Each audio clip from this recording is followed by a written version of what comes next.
Hello everyone, I've just installed AutoCAD Mobile, about to launch it for the first time. To do that, go to the search bar beside your Windows logo. You're going to type in AutoCAD Mobile, and you're going to click that big red A. It's going to launch, you're going to see that white screen. Now for you, if you've not already installed this or tried it out, it's going to ask you to create an account. Very easy to do. Use your school email, use a personal email, go through the process. Once you've created an account, it'll allow you to log in. You'll see something like this. Now, here's a bunch of drawings I've created previously, but you're going to want to go up to this area right here, new drawing, and you're going to click. Here, you can give it a name. So I'm going to give it a name, and drawing units, we want to select Imperial. I'm going to click Open, and we're now going to be launched into the program. So this is going to look similar to the program we had in the school. It's really a stripped down version, very simplified version. It doesn't have all the commands or things we could do with the ones at school. So just to look at our space right now, here's my model space. This is where I'm going to draw. Here's my properties up here in this area. And here's my draw commands. I can add text in the annotate. I can add dimensions. I can modify some of the geometry, fillets. I can use the trim command, offset like we used for walls, mirror, size, rotate, etc. Okay. To move around in the model space, we want to use our middle scroll wheel. So that scroll wheel that you can zoom in and out with. So you push it up, you zoom in, pull it back, zoom out. If you hold down the scroll wheel, that's going to allow you to pan around your drawing and allow you to, really organize and select where you want to. Down here, this is a simplified version of what we had at school.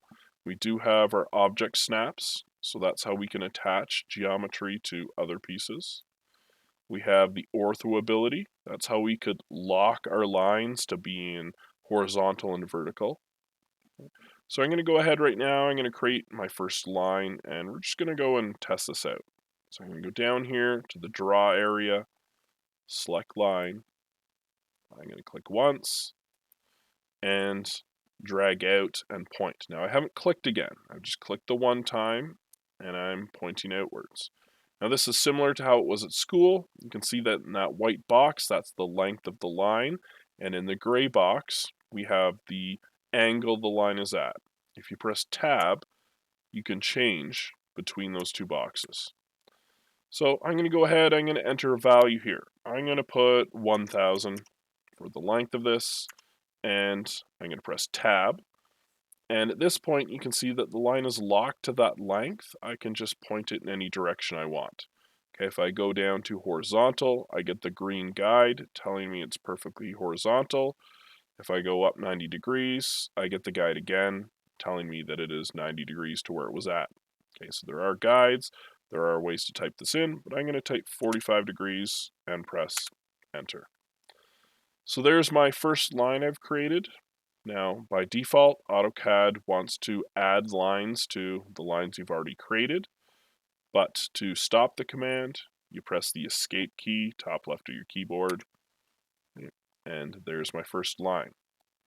Now I can select the line, clicking on it once, and when I do that, it automatically changes this tab to modify it. So this is where I can use those little blue handles, right? I can change where I want the endpoint to be, or I can click again, click the middle point, and that can move my line around the screen.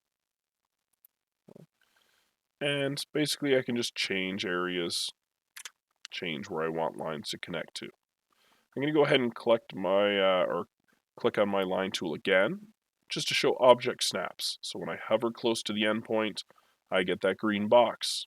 That's telling me that I'm at that endpoint. Okay, if I click now, after I have the line tool selected, of course, then it's going to connect lines to where I was previously. If I can get it to work. There we go. and see its object snapping there again.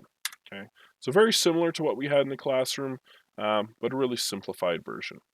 Okay, in the next videos, we'll start looking at how we can use this to start creating our floor plan if you choose to do it digitally.